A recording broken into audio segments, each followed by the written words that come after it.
I'm Vibha. ഞാൻ IRIS ലേണിംഗിൻ്റെ ഫാക്കൽറ്റിയാണ്. ഇന്ന് നമ്മൾ ഡിസ്കസ് ചെയ്യാൻ പോകുന്ന ടോപ്പിക് ഫിസിയോളജിയിൽ വളരെ ഇമ്പോർട്ടൻ്റ് ആയ ടോപ്പിക്കാണ്, which is erythropoiesis. So erythropoiesis ഒരു 10 മാർക്കിൻ്റെ ക്വസ്റ്റൻ ആയിട്ടോ ഒരു 6 മാർക്കിൻ്റെ എസ്സേ ക്വസ്റ്റൻ ആയിട്ടൊക്കെ ചോദിക്കാൻ സാധ്യതയുള്ളതാണ്. അപ്പം ഇത് ചോദിച്ചാൽ മെയിൻലി നമ്മൾ ഇൻക്ലൂഡ് ചെയ്യേണ്ട topic is first site of erythropoiesis, പിന്നെ stages of erythropoiesis along with the diagram, പിന്നെ ഫാക്ടേഴ്സ് എഫക്റ്റിംഗ് എറിത്രോപോയിസിസ്. അതിനകത്ത് എറിത്രോപോയിറ്റിനെ കുറിച്ച് എടുത്ത് പറയണം. So I'll be discussing about that. Okay, going to the topic. First, site and stages of erythropoiesis. അപ്പോൾ site of erythropoiesis പറയുകയാണെങ്കിൽ ഞാൻ 2 സ്റ്റേജസിലെ കാര്യങ്ങൾ പറയാം. ഫസ്റ്റ് ഇസ് ഇൻട്രാ യൂട്രൈൻ ലൈഫിലെയും പിന്നെ after birth. Okay, so intrauterine life I'm further classifying it into 3 stages: mesoblastic phase, hepatic phase and myeloid phase. So in intrauterine life ഞാൻ further 3 phases ആയിട്ട് classify ചെയ്യാണ്: mesoblastic, hepatic and myeloid phase. So mesoblastic phase ആണെങ്കിൽ it starts from the 3rd week to the 3rd month.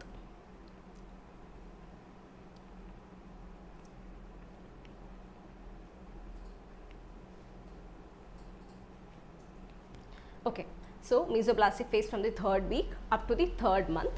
Mesoblastic phase mainly intravascular hematopoiesis ആണ് നടക്കുന്നത്.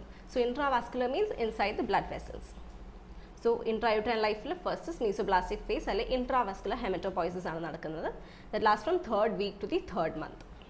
And second is hepatic phase. Hepatic phase as the word suggests അത് ലിവറിലാണ് നടക്കുന്ന ആ സമയത്ത് hematopoiesis. ലിവറിലും സ്പ്ലീനിലും mainly. അത് ഒരു 2nd month start ചെയ്യും and it lasts up to delivery. So intrauterine life, first mesoblastic phase, second hepatic phase. The hepatic phase from 2nd month onwards start ചെയ്തിട്ട് it lasts up to delivery. അവിടെ ലിവറിലും സ്പ്ലീനിലുമാണ് നടക്കുന്നത്. Then finally it is myeloid phase. Myeloid phase starts in the 5th month. Myeloid phase bone മാരോയിലാണ് hematopoiesis നടക്കുന്നത്. Okay, so talking about the site, just a revision, I have classified it into intrauterine life സമയത്തും after birth സമയത്തും. Intrauterine life it is I'm further subdividing it into 3 phases: mesoblastic phase, hepatic phase and myeloid phase. Mesoblastic phase 3rd week to 3rd month. ആ സമയത്ത് intravascular hematopoiesis ആണ്. Hepatic phase ആകുമ്പം അത് 2nd week തൊട്ട് start ചെയ്ത് up to delivery. ആ സമയത്ത് ലിവറിലും സ്പ്ലീനിലുമാണ് mainly നടക്കുന്നത്. പിന്നെ മൈലോയിഡ് ഫേസിൽ ബോൺ മാരോയിലാണ് നടക്കുന്നത്. That starts from the 5th month. Now after birth, as you all know, it is mainly the red bone marrow that is involved. So bone marrow mainly red bone marrow, yellow bone marrow ഉണ്ട്. Red bone marrow is the active bone marrow and yellow bone marrow it is inactive കാരണം അതിൽ lipid deposition ഉള്ളതുകൊണ്ട് it is inactive. That's mainly about the site of erythropoiesis. So now in adults the main site of erythropoiesis is red bone marrow. Okay, now just a word about extramedullary hematopoiesis. So usually as I said erythropoiesis നടക്കുന്ന bone മാരോയിലാണ്. പക്ഷേ bone മാരോയിൽ എന്തെങ്കിലും anomalies ഉള്ളപ്പം some site has to replace it, right? അത് replace ചെയ്യുന്നത് mainly ലിവറോ സ്പ്ലീനോ ഒക്കെ ആയിരിക്കും. So extramedullary hematopoiesis basically means hematopoiesis happening in site other than bone marrow. Okay, now going to the topic proper, that is stages of erythropoiesis. It's the crux of the topic. Okay, stages of erythropoiesis പറയുകയാണെങ്കിൽ as I said, the site is in adult bone marrow. So bone marrow there are many stem cells present. The stem cell means basically it can differentiate into any type, like either lineage lotum poa. And now here we are focusing on erythropoiesis. So first you have uncommitted hematopoietic stem cells. That is, they are hematopoietic stem cells. അതൊരു particular cell lineage ലോട്ട് പോകാനായിട്ട് designated അല്ല. അത് RBC ആം, WBC ആം, platelets ആവും, anything. അപ്പോൾ അത് uncommitted ആണ്. Then later it becomes committed for a particular lineage. അപ്പം അത് നമ്മൾ രണ്ടായിട്ട് ക്ലാസിഫൈ ചെയ്യും. ഒന്നെങ്കിൽ മൈലോയിഡ് പ്രോജനൈറ്റർ ആവും അല്ലെങ്കിൽ ലിംഫോയിഡ് പ്രോജനൈറ്റർ ആവും. Lymphoid progenitor as a name suggest അത് ലിംഫോസൈറ്റ് സിന്തസിസിന് വേണ്ടിയിട്ടാണ്. ഇപ്പം now we are focusing on myeloid progenitor, common myeloid progenitor. Myeloid പ്രോജനൈറ്ററിനകത്ത് ലിംഫോസൈറ്റ്സ് ഒഴികെയുള്ള ബാക്കി WBCs പിന്നെ RBCs പ്ലേറ്റ്ലെറ്റ്സിൻ്റെ ഒക്കെ സിന്തസിസ് കോമൺ മൈലോയിഡ് പ്രോജനൈറ്റർ വരെയാണ് നടക്കുന്നത്. Okay, so common myeloid progenitor. അതിൽ നിന്ന് പിന്നെ blast forming unit erythroid, colony forming unit erythroid, Finally, from colony forming unit erythroid, we will blast phase lote povana. Blast synthesis. So first blast to be formed is pro-erythroblast.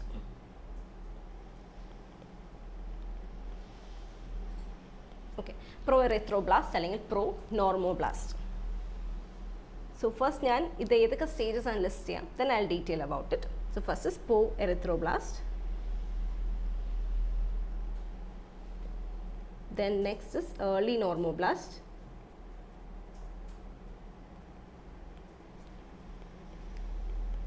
Then intermediate normoblast.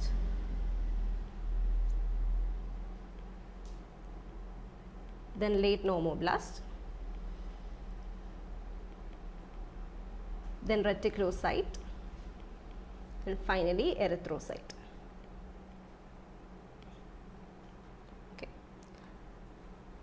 So, I will diagram explain this. This is a diagram in Nkita. So, for exam question, you obviously have to include this diagram. Okay, this is a colony forming unit erythrocyte, also called hemocytoblast. As you can see, these cells, as it goes down, this cell size is nucleoli. CFU is 3 nucleoli. Then pro-erythroblast nucleoli and after that nucleoli is not seen. So this cell size main reason is due to cell division happening. Continuously cell division is happening. Cell division size is. Okay, so first colony forming unit erythroid, as you can see, it is a big cell, and there's a prominent nucleus and many nucleoli present. Then blast phase pro-erythroblast or pro-normoblast. A pro-normoblast cell size is reduced. Then 17 to 15 to 20 micrometers. Okay. Compared to the erythrocyte, erythrocyte is basically 7.2 to 7.5 micrometer. Okay, so itrame size in this phase. So first pro-erythroblast. So pro-erythroblast 15 to 20 micrometer in size. Nucleus is very prominent, about 80% of the cell nucleus under. The nucleoli is present, 2 to 3 nucleoli is present. Okay. Early normoblast, it is basophilic due to presence of ribosome. Okay, and hemoglobin formation has not started yet. Hemoglobin formation there would have been a reddish tint to it. Like next intermediate normoblast phase, you can see there's a reddish tint to that cytoplasm, and that indicates hemoglobin formation. Okay, so next coming to intermediate normoblast phase. So intermediate normoblast phase, you can see the cytoplasm more than one colors can be seen. Basophilic red tint. So that's why it is called polychromatic normoblast. So basically the polychromatic cytoplasm. And the nucleus, you can see it's cartwheel appearance now, cartwheel shaped appearance. Hemoglobin formation has begun, cell size is reduced. Cell division regularly cell size is. Okay, the next is the late normoblast phase. So late normoblast phase the cell nucleus has become pycnotic actually. That degenerated, that pycnotic. So next stage nucleus because it is thrown out basically. So each stage you can see a pycnotic nucleus in the late normoblast. And this is reddish, that means hemoglobin formation is hemoglobin content is increased to a great extent. It is also called orthochromatic normoblast. The next is the reticulocyte. Reticulocyte cell is a irregular shape, nucleus is not present in it, but you can see basophilic reticulum of fibers can be seen. A basophilic reticulum basically a cellular organelles, ribosome, mitochondria, the organelles are basically basophilic reticulum reticulocyte, and finally you get the erythrocyte. Erythrocyte a reticulum like organelles degenerate degenerate ribosome. So just talking about these phases, blast phase first pro-erythroblast or pro-normoblast, then early normoblast, intermediate normoblast, late normoblast, reticulocyte and erythrocyte. Reticulocyte, it has a diagnostic significance. Whereas reticulocyte normally a cell 1% of the total RBC count, less than 1% of the total RBC count present. പക്ഷേ ഇപ്പം bone മാരോയിൽ എന്തെങ്കിലും ഒരു not bone marrow actually ഒരു in case of hemolytic anemia നമുക്ക് we can see that there's increased destruction of RBCs. Increased destruction of RBC കാരണം hemoglobin content കുറയാണ്. So that's basically causing anemia due to hemolysis. അപ്പം ആ സമയത്ത് ആ ഒരു അനീമിയനെ compensate ചെയ്യാൻ വേണ്ടിയിട്ട് ഇൻക്രീസ്ഡ് RBC സിന്തസിസ് ഉണ്ടാവും, എറിത്രോപോയ്സിസ് കൂടും. അപ്പം അങ്ങനത്തെ സിറ്റുവേഷൻസിൽ എറിത്രോപോയ്സിസ് കൂടുമ്പോൾ ഈ എല്ലാ ഫേസും കൂടും, അതുപോലെ തന്നെ റെറ്റിക്കുലോസൈറ്റ് കണ്ടന്റ് കൂടും. സോ റെറ്റിക്കുലോസൈറ്റ് കൗണ്ട് പൊതുവേ 1% കുറവാണ് of the total RBC count. പക്ഷേ അങ്ങനത്തെ ഫേസ് ഒരു ഹിമോലറ്റിക് അനീമിയ പോലത്തെ ഒരു കണ്ടീഷൻ വരുമ്പം റെറ്റിക്കുലോസൈറ്റ് കണ്ടന്റ് കൂടും. സോ അതിനൊരു ഡയഗ്നോസ്റ്റിക് സിഗ്നിഫിക്കൻസ് ഉണ്ട്. പക്ഷേ ഇപ്പോൾ പ്ലാസ്റ്റിക് അനീമിയ ആണെങ്കിൽ പ്ലാസ്റ്റിക് അനീമിയ ആകുമ്പം അത് bone മാരോയിലുള്ള ഡിഫോമിറ്റിയാണ്.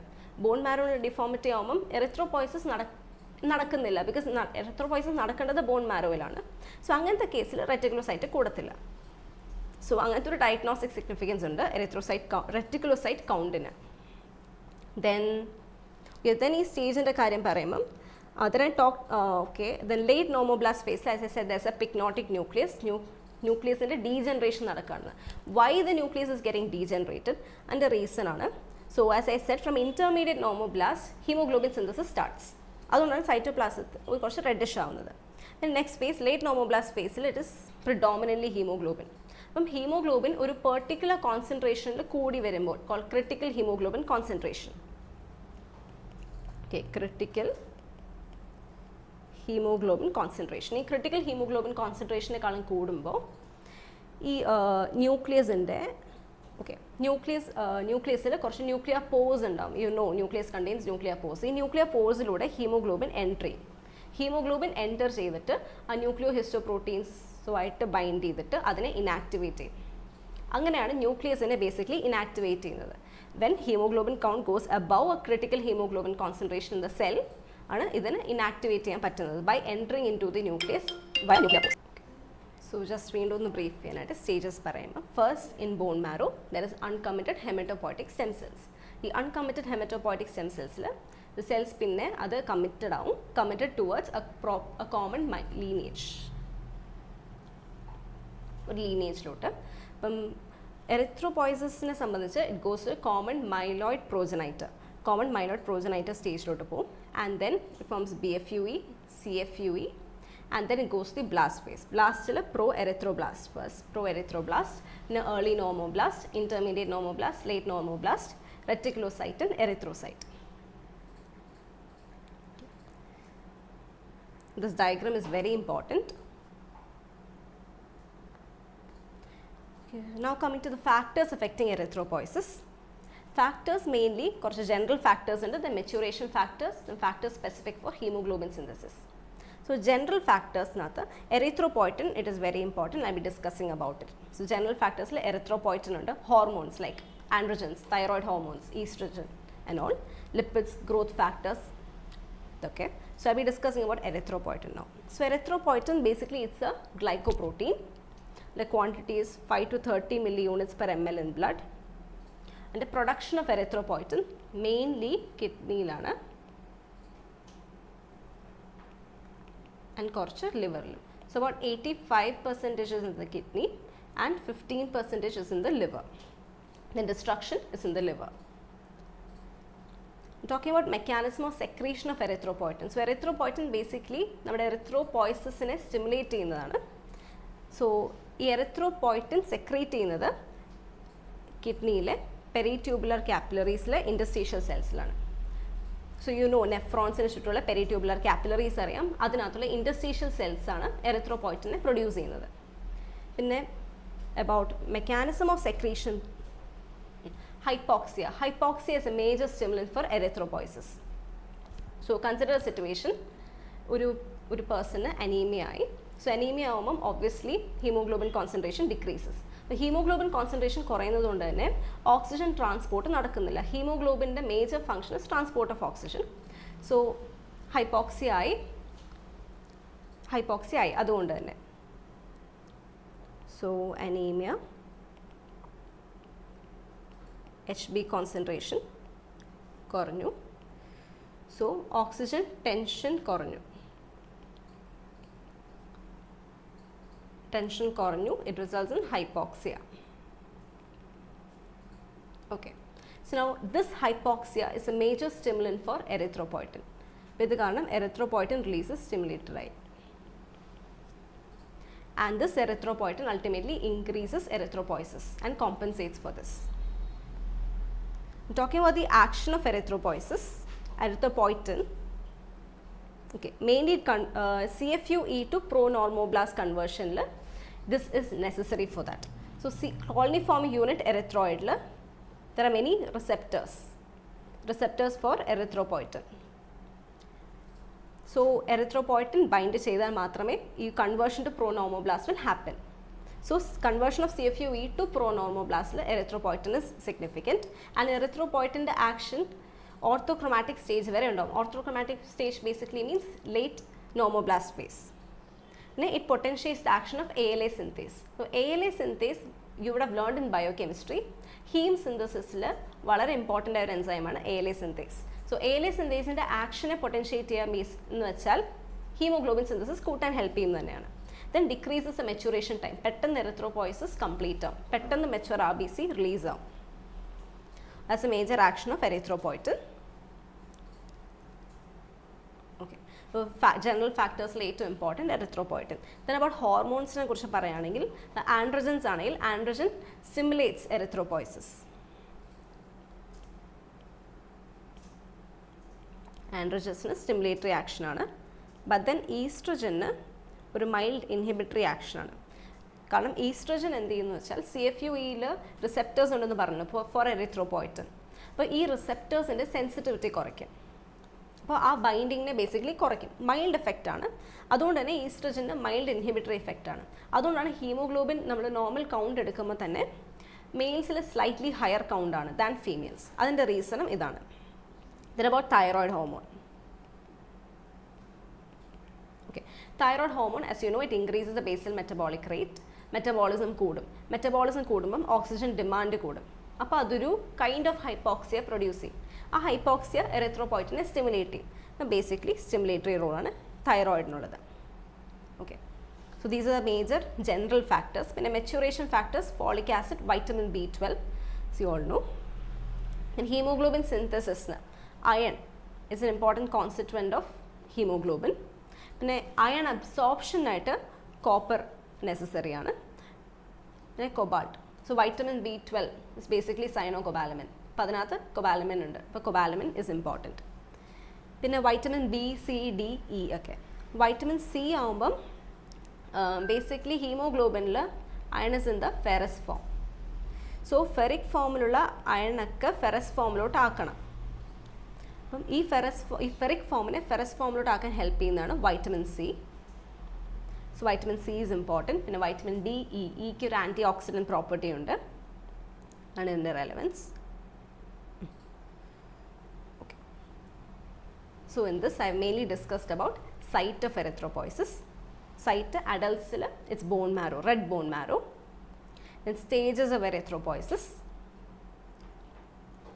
The factors affecting erythropoiesis, an important one being erythropoietin.